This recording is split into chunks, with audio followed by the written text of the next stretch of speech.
Women's Prison Podcast, where we are live on the Recyard every Wednesday night. Hey, everybody. It is Wednesday night, and we are on the Recyard Women's Prison Podcast. I'm Marci Marie. I'm Toonchi. Toonchi, you just floated right in as our little startup video was rolling. So nice to see you, friend. But aren't you proud of me that I'm here on time, ready, dressed, excited, and here with you? Aren't you excited for that? The door's closed behind you, so you don't have to get up and run and do that. You don't have to get up and move a Taylor, or you're not getting a snack, or no, I'm here.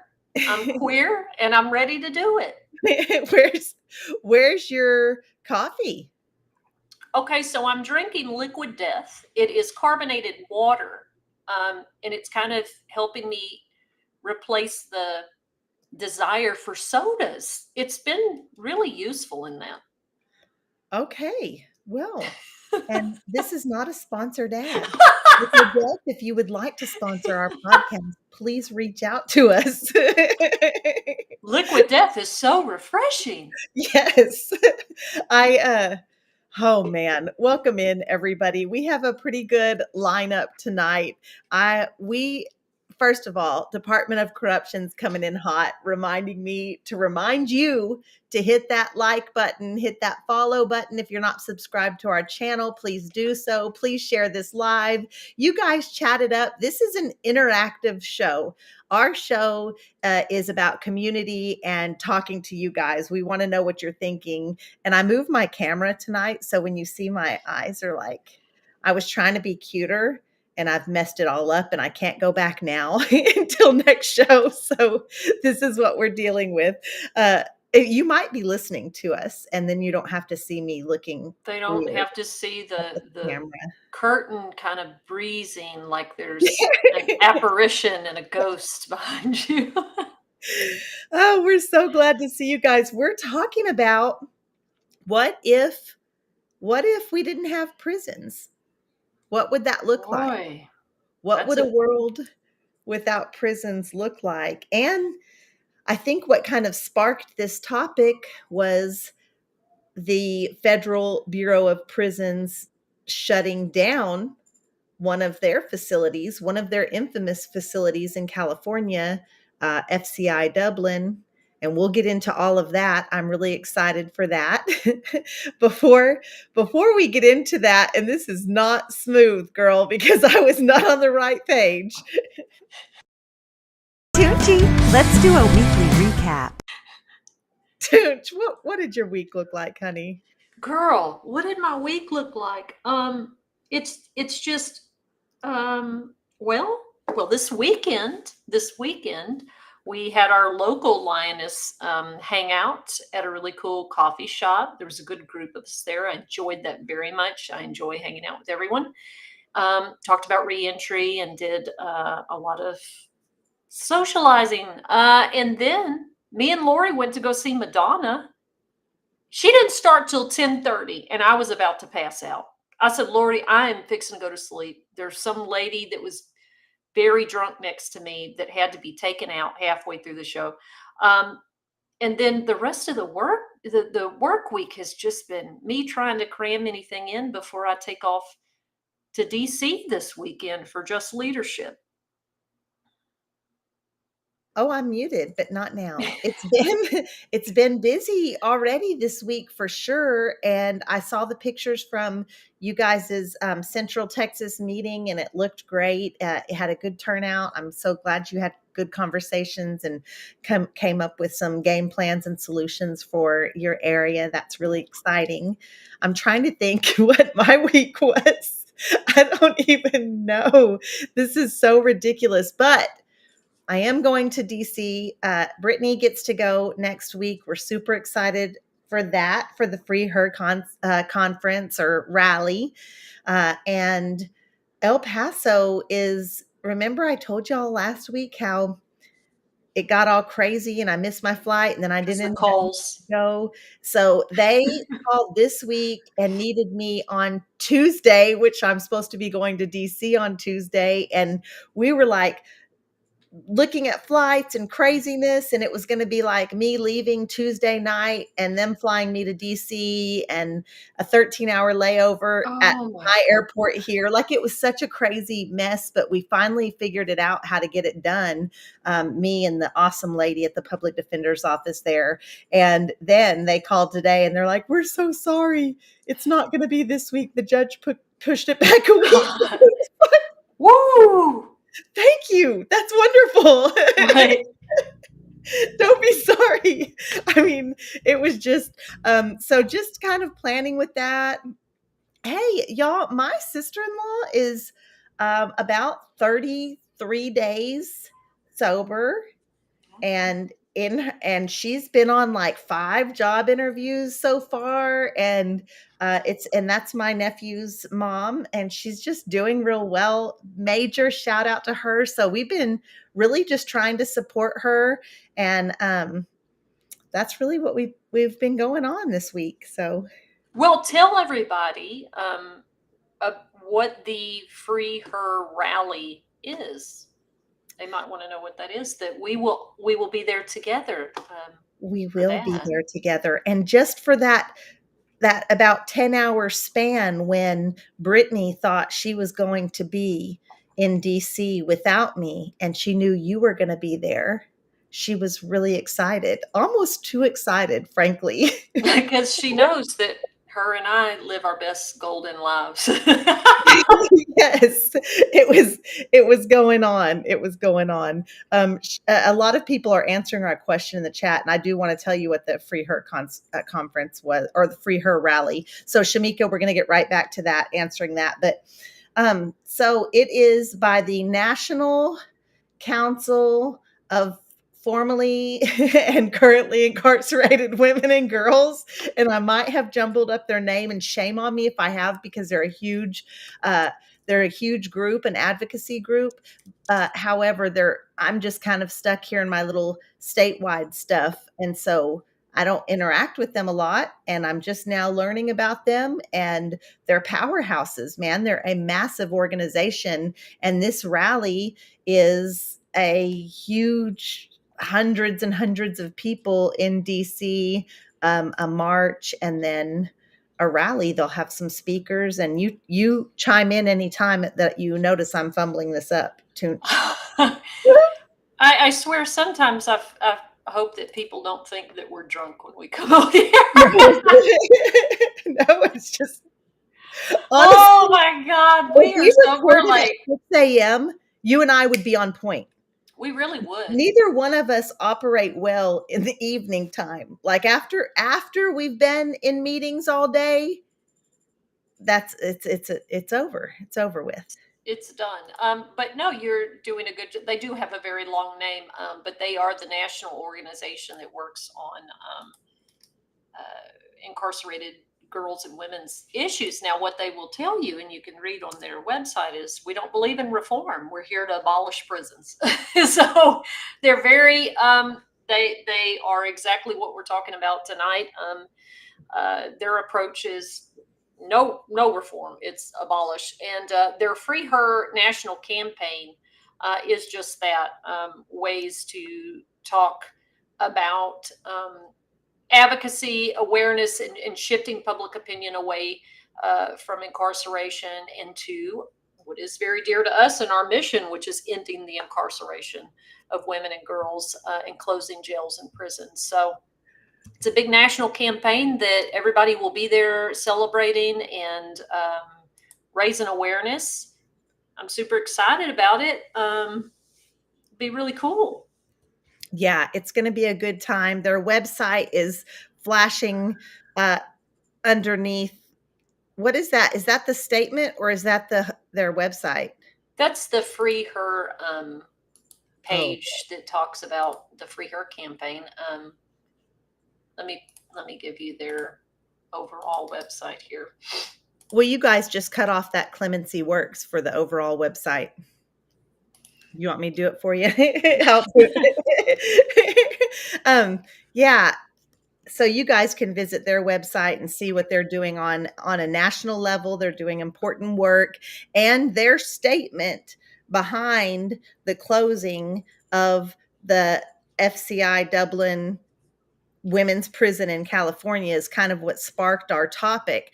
I want to play a video because my good friend Morgan Godvin, our good friend, she did time. She was actually housed at that unit for 2 years, and she breaks down the reasons why they're closing. So let's look at that.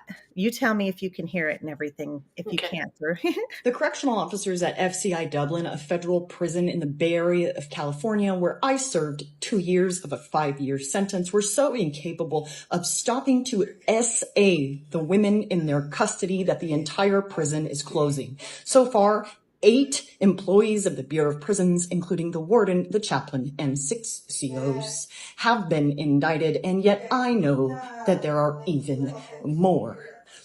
The Lieutenant Putnam, who threatened to send me to the hole for publicly talking about the conditions within the prison, called me a year ago because he watched one of my TikToks and was now tasked with doing internal investigations. The same people who participated in the cover-up of what they called Grape Club for years were then tasked with investigating themselves.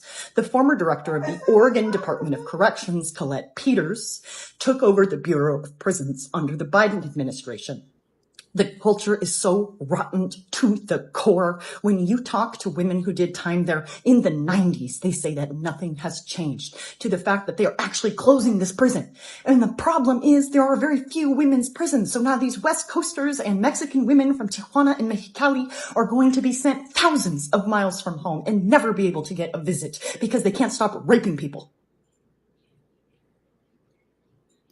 So I, first of all, just from personally knowing Morgan, you guys, I'm sure you could hear the background noise in her video.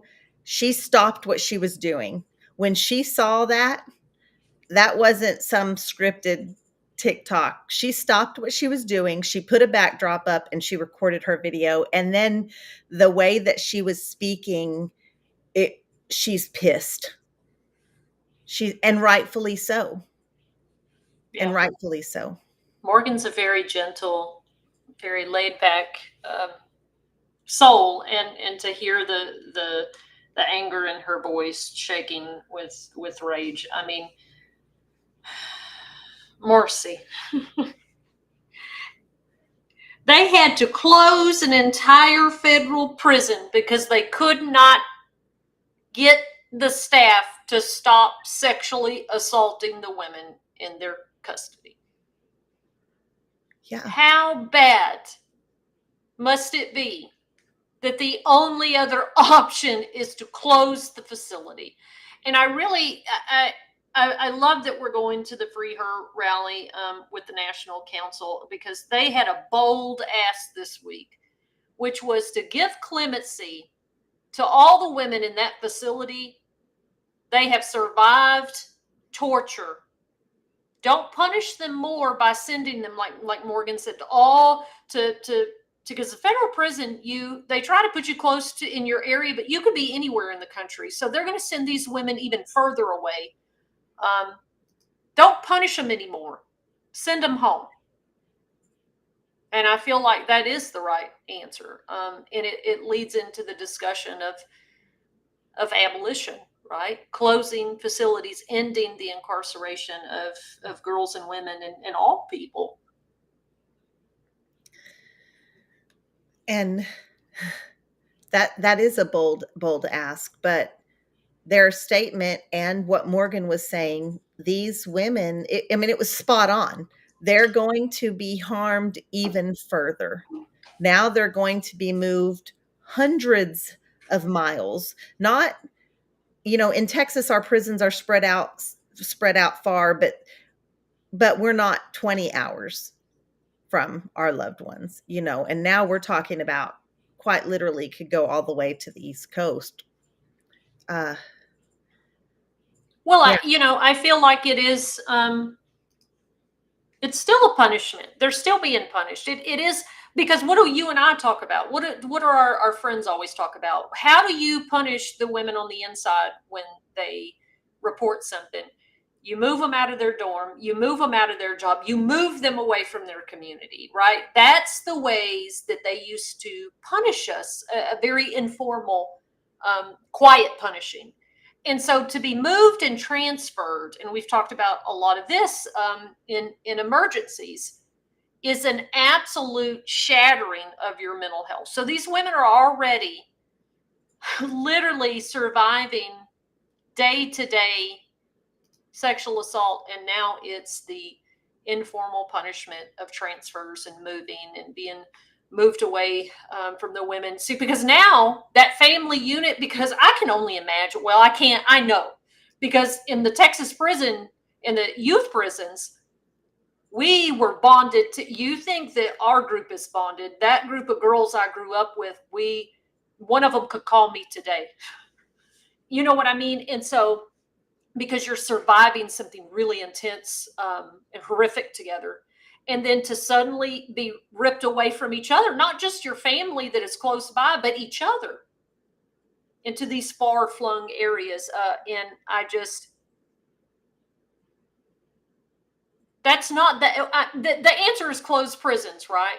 But I feel like this is the easier answer, actually, for the government, for all the wrong reasons. We just won't deal with it. Well, it's avoidance, because they couldn't take control of their staff. They're avoiding that problem completely just by shutting it down. And the Right Cause Urban Youth Conservation is on watching. Hello, this is a great organization in the DFW area, and they're saying, yes, send them home. Yes, send those ladies home. They are victims of crimes. I mean, I think that people are quick to say, well, that don't go to prison. And even when we're talking about sexual assault, we get those kind of comments, folks. But the fact is, just because someone ended up on a path that led them to incarceration does not then give the state agency, the federal agency, permission to commit crimes against them. Yeah. Well, and these are what we talk about, right? Prisons, carceral settings are breeding grounds for violence. It is. I mean, when you have an imbalance of power and you have someone who doesn't have any, right? I mean, it's just a petri dish of violence, of disaster, human disaster, natural disasters.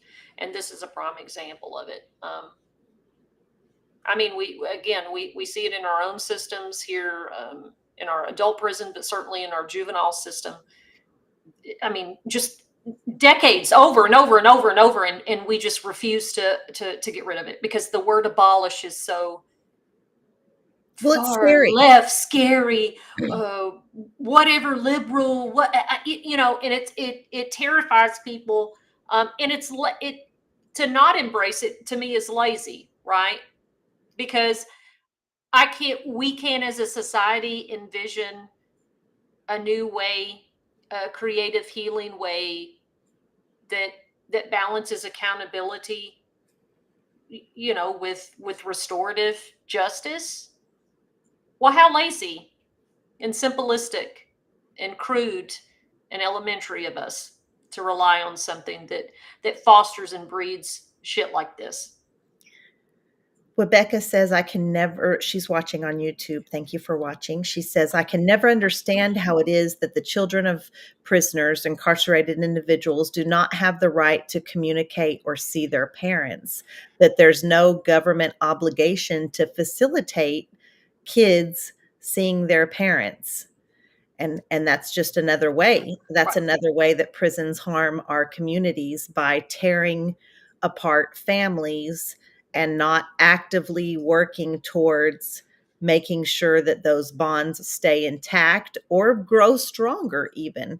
And that's just right. That's just another way that not only now do we have an incarcerated individual, now we are raising angry, hurt kids. It's just that's how easy it is for that generational incarceration to just kind of fall into place. And we see that often. Yeah. And people might ask, why can't that be mandatory? Well, why wouldn't it be, something that could be, it's mandatory that the child see their parent? Because let me tell y'all something. When you are incarcerated, you become the property of the state. You are no longer a person. I'm just going to put it in very, you can have all the programming and all the, I'm never saying that I don't appreciate good conditions and good programming and making the best of the horrible system that we have. I think our approach to abolition does embrace reforming conditions. It's too important. But we have a long-term strategy, and strategies can be different than other groups, and that's okay. But because it traces back to the origin of carceral settings, which is slavery. So the people who are convicted of crimes are property of the state, like property, like this blanket, like this chair, like a horse, like property. So why would you have rights to your children? You don't exist anymore as a mom. Let's keep it real. You don't. Your labor is slave labor. Anything that is done in labor, Marci, under the duress of punishment, what do we call that? That's what the 13th Amendment says. No more slavery unless someone is convicted of a crime. Because you're property then. You belong right. to the state. And, right. I've told people back in the day when women would self-harm, now what did we always say though? Hey, is medical going to make your bond? Because if medical doesn't make your bond about you self-harming, I have seen it with my own eyes. Women get cases for destruction of state property for self-harm. They can get cases and I don't know that that's still policy in place because this was the beginning of my incarceration. But if you got hurt, even if it wasn't intentional, even if you weren't in some kind of possibly you were in mental health crisis and you harmed yourself, that's one scenario. But another scenario that you can get that case is if you're playing basketball at rec and twist your ankle. Mm-hmm. That's the reality of it. That's unsafe act, destruction of state property. I think sometimes people hear us and they're like, I posted something on Twitter about the tasers. It came straight from our mail, Marci, several pieces of mail about how they're using tasers now.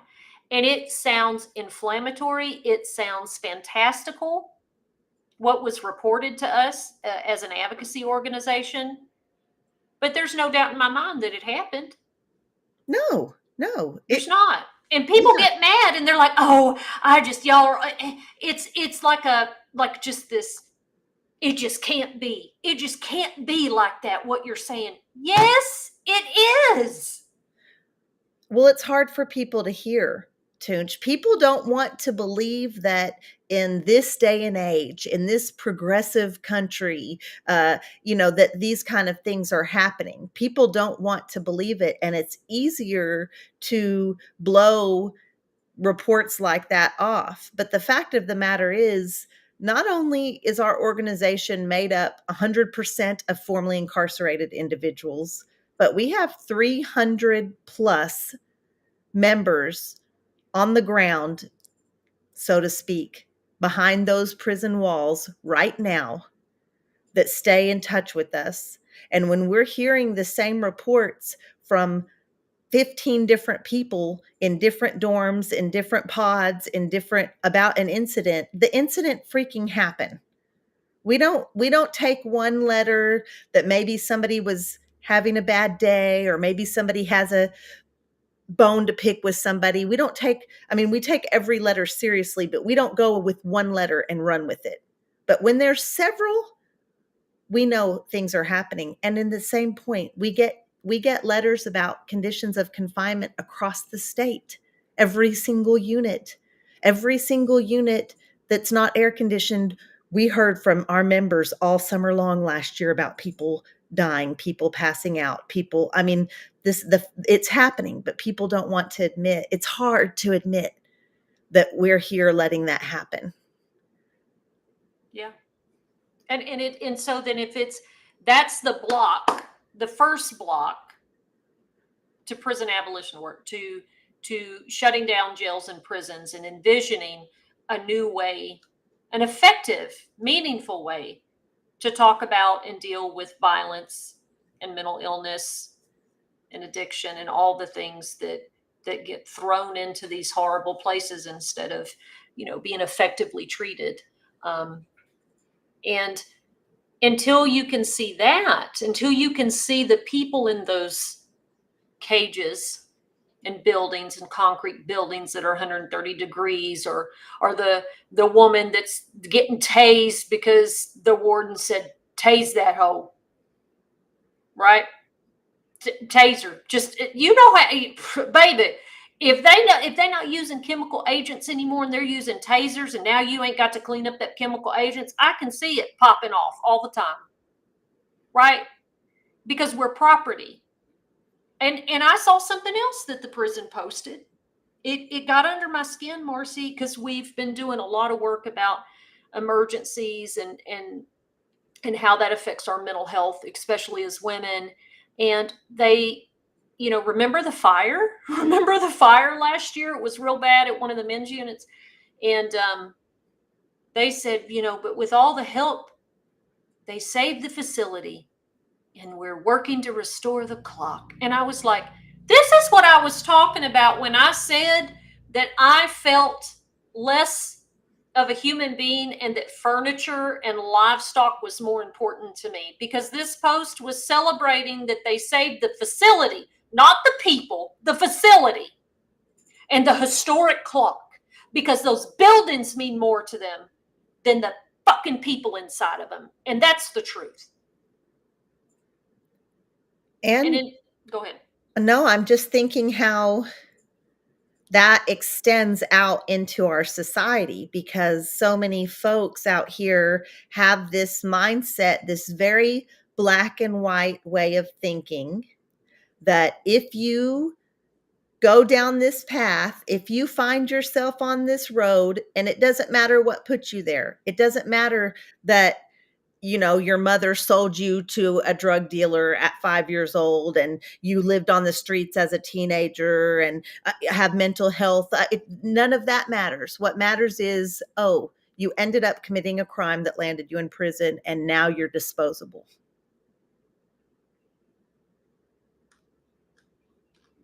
People feel that in their spirit. There are people out there, they comment on my pages every day, that believe if you somehow landed yourself in prison, then your life no longer matters. And there's enough of that mindset that keeps that culture of oppression live and popping and thriving. Uh-huh. So I think, Toonchi, I remember, and since we had Morgan's video on here, I almost wish that I had pulled that one off of her page. I would have had to scroll through, but the first time I met her was at a prison TikToker gathering. We were in Pennsylvania. It was not last year, it was the year before last.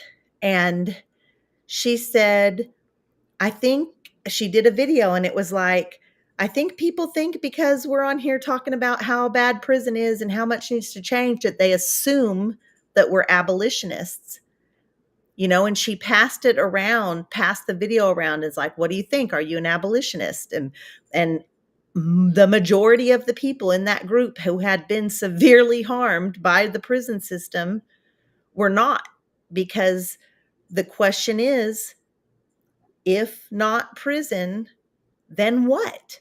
Because there are times that people need to be separated from their communities in order to keep themselves safe and their communities safe. So if we're here talking about no more prisons, then where does that lead? What happens? Yeah. I mean, that's once you can walk people, let's say they slowly progress through the thought process of, wait a minute, okay, these are human beings. Wait a minute. If they if they're not treated humanely and they're treated hard, then, well, of course they're going to come out even more damaged, and it's just going to create this vicious cycle. Oh my God, maybe this is terrible. 130 degrees. These are horrible facilities. It doesn't matter how nice they are, and you progress people up, because I've seen legislators that were more conservative when we were talking about, closing youth prisons, because of that long, terrible history. Okay, I see what you're saying. I get it. Yeah, but what now? What do we do with the worst of the worst? Which my response is, I was the worst of the worst. And I'm going to use my own life as an example, right? Now, I acknowledge I had different privileges that helped in certain ways, right? But let's look at that. Well, 20 years, Marci, 18, something like that, of the same type of treatment or punishment model. You got to act right, or you're going to stay in these prisons forever. Well, I don't know how. You can tell me. I don't know how. It was the 4 year after I got out of prison, the therapy, the person-centered, strength-based, community-led treatment that I got, that I'm stable. This is the longest I've ever been free and stable. And that was just a few short years of therapy and treatment in a very strength-based, positive, restorative way in my community that worked when all these years never did. Almost 20 years. Same old shit over and over and over. Punishment, threat of punishment. So you can take the worst of the worst, the one that was so violent and out of control, and here we are now. So that is my example that I give to them. And I think the greater discussion is kind of embodies that. So are you envisioning then some kind of non-carceral setting, but still confined? Is that, I mean, if they're in crises, if they're a direct threat, I mean, how does that look? Well, Not and a jail cell. it's been a hard conversation with other abolitionists when I've said we have to. This is where I was further along in my journey, yes, but closer to the crisis, like you're talking about, when I was 15, right, or when I was locked up again as a younger adult. Closer to those crises, you're right. I would have hurt somebody else in a heartbeat. I was not well. And so what do you do then? And I think the discussion is, what does a safe, secure setting look like for people in crisis? Well, we think that know and experience that it is not carceral. It is not what prison is. It is not that. We know what it's not. Right. We also don't want to go on the edge of, because I've worked a lot in my other disability work. We don't want it to be institutionalization either, because those are some pretty horrific stories too. How do we do this that is not institutionalized by the state, and more of a safe, secure setting within community, without law enforcement, without restraints and the government and oppression. You know, what does that look like? I don't have all the answers. You don't have all the answers, right? But we know what it doesn't look like, and we know what hasn't worked. We for sure know that the current system is not keeping our communities safer. We keep locking people up.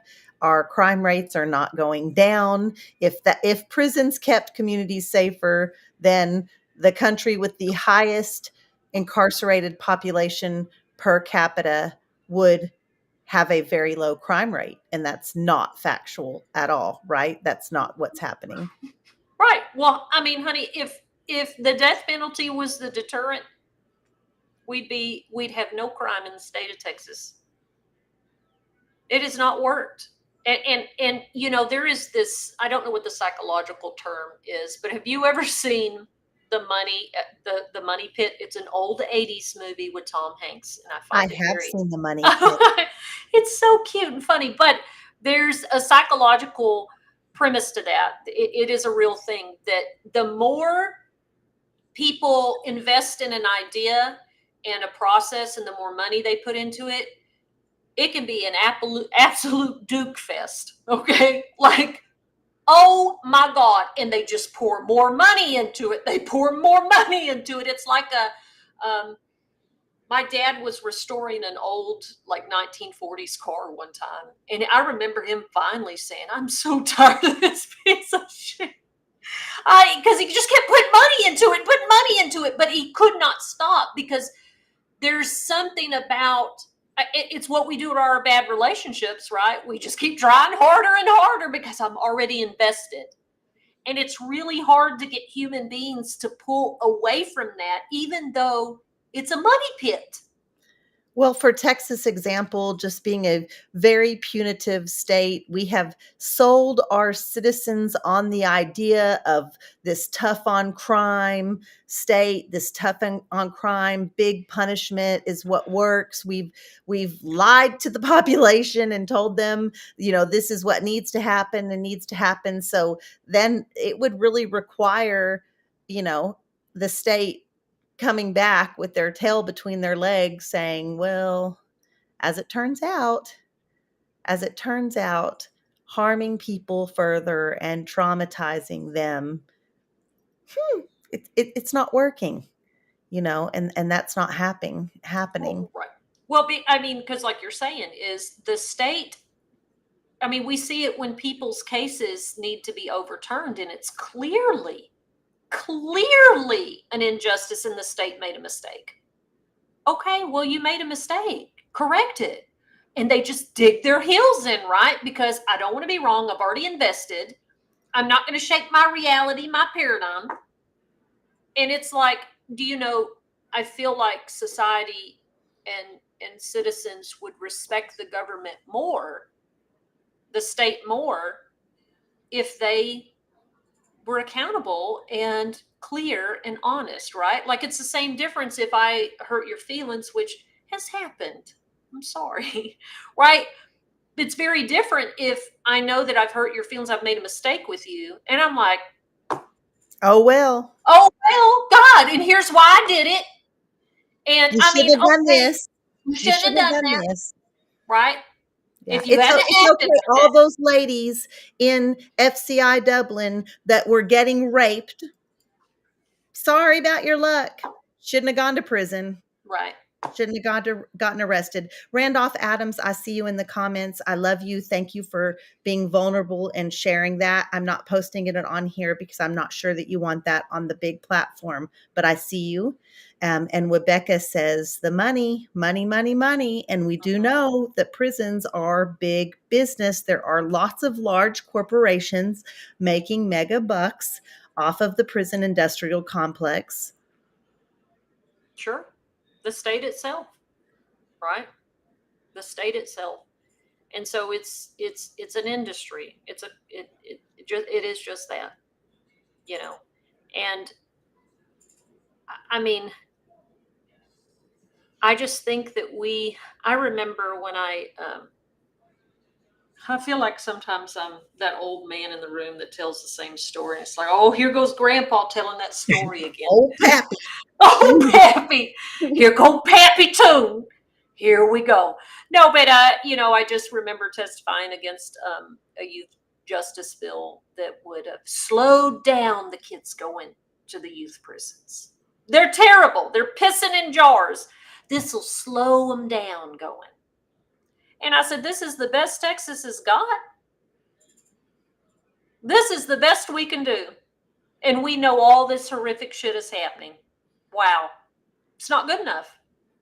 And I understand incremental things, but I more and more, and I had a really tough conversation this week about what is useful incremental changes in our systems, and what is the state throwing us breadcrumbs to make us feel like they're listening when really they're just appeasing us for a little bit. And Right. when we're moving into a time, I think, Marci, that our society is, for large majority of all oppressed, marginalized community, it's going to be a very dangerous time for us. And so breadcrumbs are not enough. What's happening is these folks that have been oppressed and traumatized, and I think that in the past, people get out of prison and are so shook that they put it all behind them. I even have friends that I did time with and were very close to during our incarceration that message me privately and say, "Oh, girl, I don't have any friends from prison on my social media. Yeah, I'm on Facebook, but I don't talk about prison. Nobody knows I've been."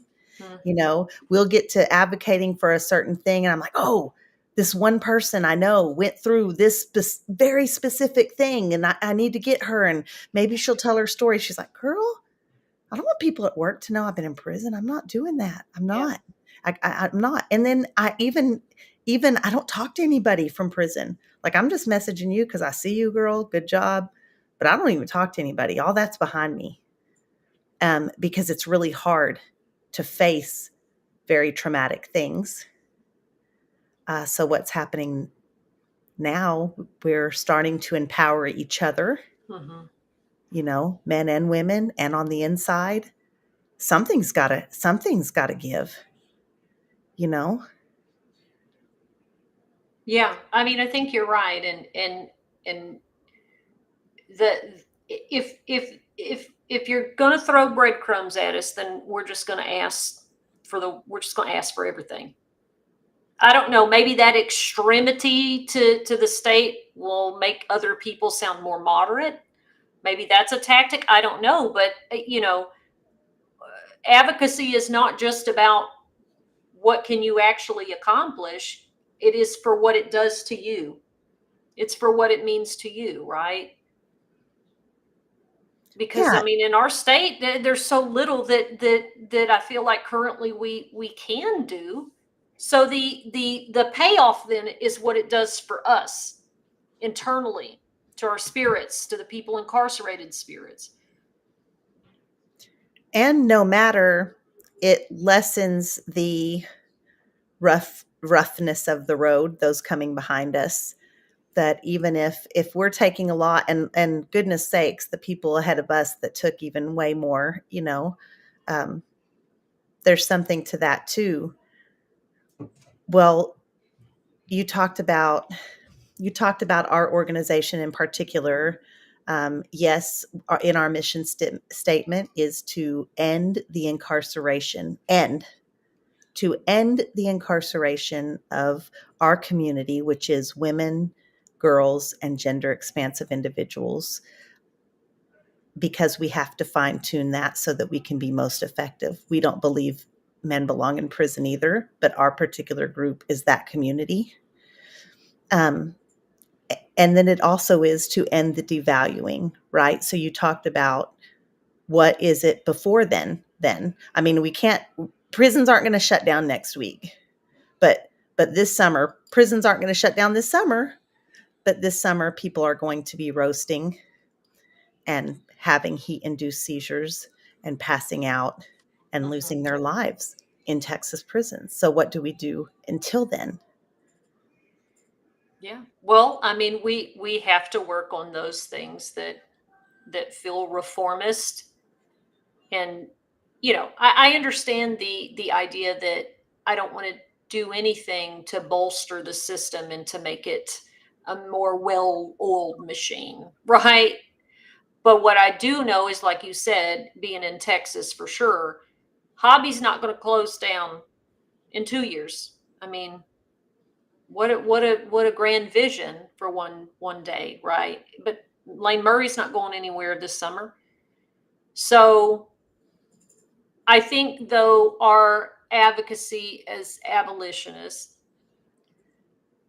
it always circles back to, and I think some other advocacy groups, I think that's what we did last year when we were talking about this stuff, is like, okay, but one of our asks in our statement, if you remember, was to close facilities, not just to put in tempered air and 65 to 85. One of our asks that I didn't see anybody else ask for was to close prisons. There you go, right? So I think that's the part that we just have to keep doing, is that no matter what when we talk about higher education, what needs to be better for women, it needs to be more equitable. It needs to have real teeth to it. It can't just be for show stuff. And by the way, this program is more effective when people are in prison. So we should close facilities and do higher education out here, right? Like, no matter what it is, we keep coming back to, yeah, that's great, wonderful, but this is not really fully going to be effective until it's not in a carceral setting. And people get pissed off at me, I think, Marci. I think they probably get pissed off at you too. I think it's just harder because, you're so sweet. And I look maybe like a little angry old man. You're somebody's mean grandpappy. Oh, here comes this. No, but yeah, probably. But people do get frustrated, I think, with us because we seem like we're, yeah, wonderful. This is happening for the ladies on the inside. Great. Yeah. Okay. Well, it's still kind of fluff and it's still surface, and you're not going to distract us with a bunch of fucking look at sleight of hand stuff. I don't care what slick promotion you do of these programs, these feel good stuff, or, oh, we put in a little air condition here. Yeah, at the end of the day, these women need to be outside of those settings for any of the programming to work, So I think it's just always circling back to that for sure. I was looking on Instagram right now while you were talking. Not that I wasn't paying attention. I'm used to it. Y'all, can I say something in the middle of this very serious conversation? What Marci did to me last night, which was, I could have crawled under this desk. Yes. We were having a training that we have every week, and it was an important training that from a very respected. Yeah. Well, yeah. Yeah. And I was a little impatient. I'm not going to lie to you. And when we first hopped on, everybody had their cameras off but me. And instead of being patient and waiting, I texted everyone and said, well, are we going to participate? So everybody turned their cameras on very politely, and everybody answered. Then Marci came on and said, well, I guess since Toonchi has texted me and asked me if I'm going to participate, I guess I'll turn my camera on right now, even though she knows the baby needs a bath and I have things that I'm doing currently right at this moment. I said, oh my God. And then everybody else, but hey, that was a prime example of what all it takes is one woman to say something, and the rest of them, because everybody else is like, she did me too, girl, just now. Yes. And I was like, oh my God. We threw you under the bus. That's what that threw it you backed right over under me and ran over me and backed over me again. But it's okay. Go ahead. You were looking through Instagram. I was, because, we're hearing about, there is plans for AC. The board meetings have been telling us for the past 2 years there's this progressive plan that's years in the making, and certain units a little bit at a time. And I was just looking to see if they posted something, because somebody told my wife that there was stuff all over Instagram about it, but I don't know anything, and it's not on their website. Complete side note, there is a mental health first aid certification course that employees of the Texas Department of Criminal Justice can elect to take. Elect. Should be required.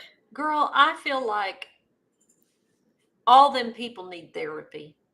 I told that recently to somebody who worked in the youth system. I said, until y'all's culture changes, again, this treatment that is so wonderful, this model, this is not the setting for it. Or incarceration's about survival. You can't process all that. I only was able to do that once I got home and I felt safe. Number one. Number two, if the staff are not well, they're not well. They get treated, and we've said this, like garbage too. So then they treat us badly. They're in bad health. Just think about all the guards we know. I already know. Really in bad health. They're sweating in the heat too. They've got just as many conditions and health conditions as we do, and they need mental health therapy. Anybody in that environment, whether you're confined or getting a paycheck, you need mental health care for sure. Now, I'm going to say something. Go Ready for this one? So I tweeted this too, but I'll talk about it in a different way. So there's an incentive dorm at Murray. Now, have you heard about this? Okay. Yes. Okay. Ooh, it's got a washer and dryer, and the girls get a microwave, and they get all this that makes them feel in a more home-like setting, right? If you're a good girl, you get to be in the incentive dorm. It's an incentive. So essentially, and I talked to Diane a lot about this, because I never want to make the girls feel invalidated when they enjoy something, right? I don't want to be Debbie Downer to them all the time. Yes, honey, you enjoy it. I'm so happy for you. I'm glad. The problem is that you're saying that only women that have proven themselves to be good girls, right? And this feeds into this narrative with women. Well, if you're good and you behave, then you get to be treated more humanely. What in the fuck?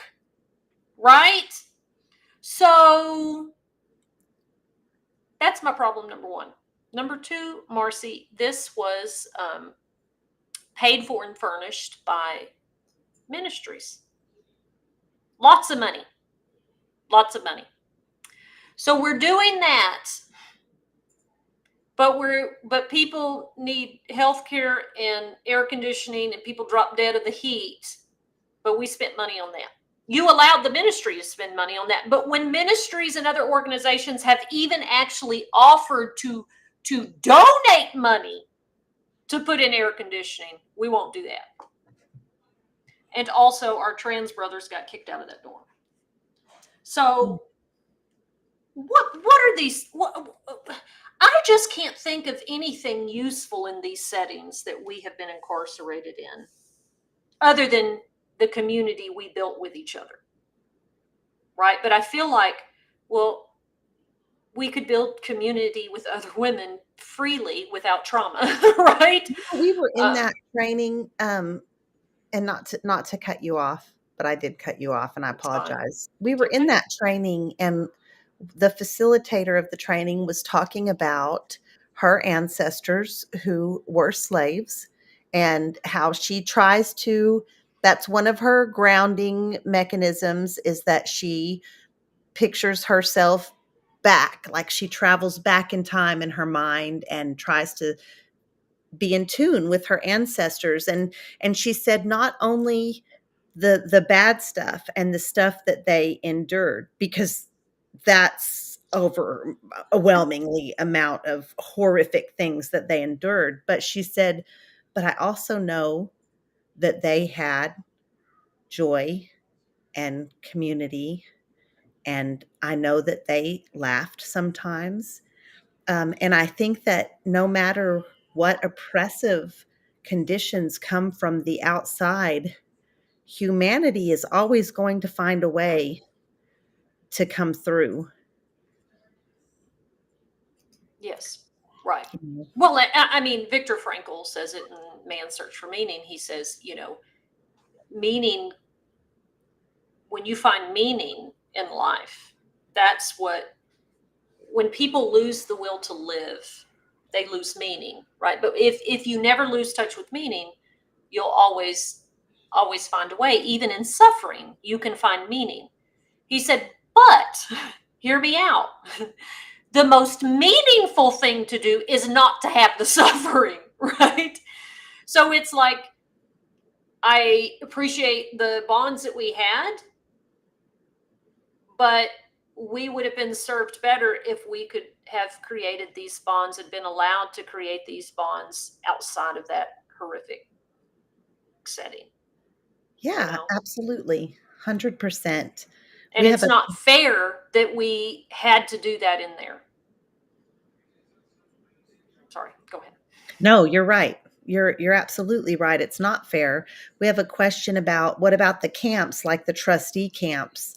Are they getting extra privileges? Like, No. are there ACs? And no, the No. answer is absolutely not. Absolutely not.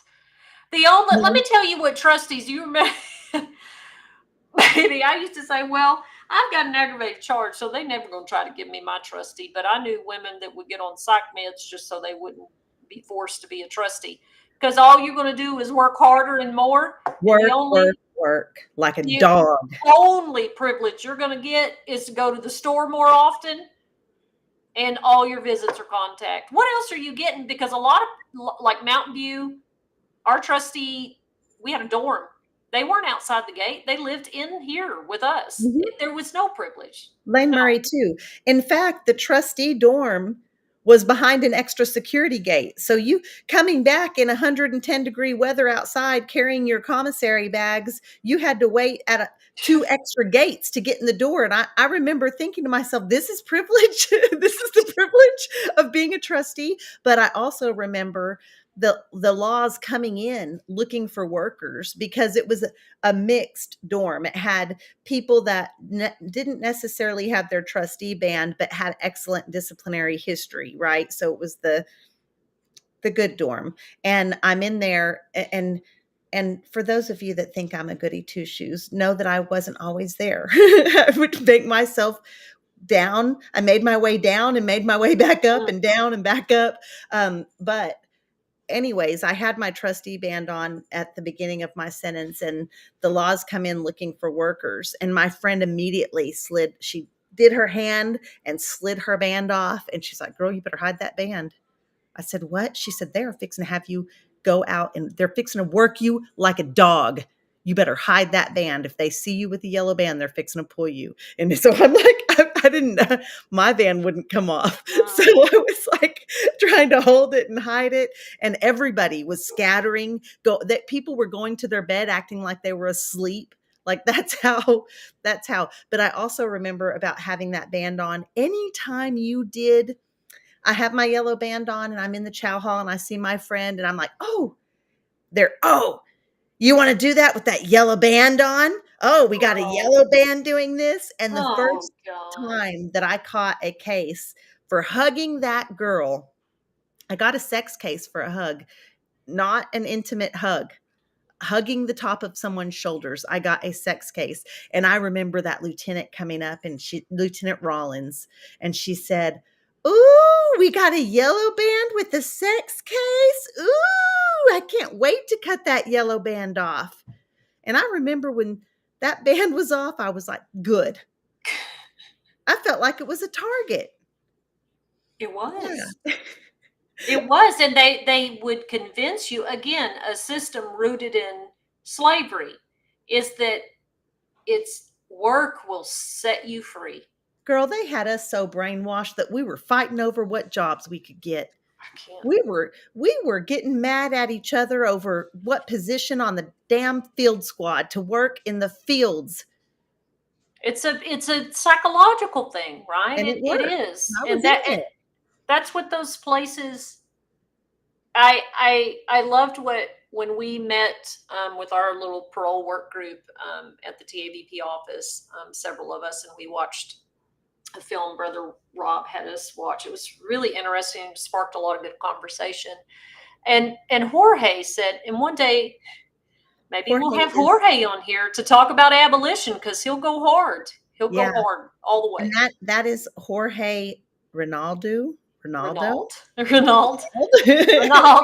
I'm sorry, Jorge. He is the big Latino justice. Say it. Say his title so that I don't butcher it. Yeah, he's the Texas director for the Latino Justice.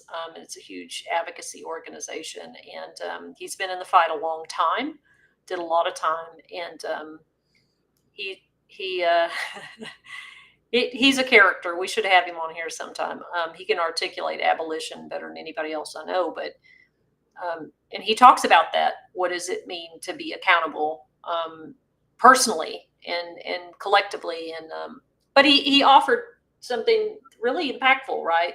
It was like when we say parole's not working, or the system's not, the parole system's not working, or it's not doing what it's supposed to do, or whatever. And Jorge reminds us, no, it's doing exactly what it's supposed to do. These systems were designed to do exactly what they are doing. So that's the wrong argument. Keeping people oppressed. It's doing exactly what it's supposed to do. Hey, Department of Corruption says we are at our hour. Oh. He says Toonch. He said done. Oh, gotcha. Y'all have been wonderful. Jerry, I see you, honey. I love you. Thank you for joining us. Y'all have been incredible tonight. It has been a really great discussion, Toonch. Thanks for the powerful insight. Any final thoughts? Yes, I want to remind folks that me and Marci will be next Wednesday, we will be at the Free Her Rally. I don't know how she wants to handle our social media for that. I don't know if we're going to go live. I don't know if we're going to just record and stream later. I don't know. I let her handle all of that because she's the master. She's the Jedi master there. I'm just there to look adorable. But be on the lookout, because that's what's going down next Wednesday. Yeah, we will definitely have some footage of the Free Her concert. I'm going to be on a flight, so it's going to be pre-recorded for sure, because my flight is unless I'm confused, but I think it is, and I could be confused. But so next week, it will be about the Free Her conference rally. We're going to be having a lot to do around that, I think. Well, let's just stay tuned, y'all. Y'all know we'll come with it. We're coming in hot no matter what it is. But that's right. Until next time, thank you guys for liking, sharing the live. Thank you so much for your conversations, your community, your loyalty. We appreciate you all. This is definitely our favorite hour of the week. We will be back here, not live, but Wednesday night, 7 p.m. Central Time on the Recyard Women's Prison Podcast. For hanging out with us on the Recyard Women's Prison Podcast with Marci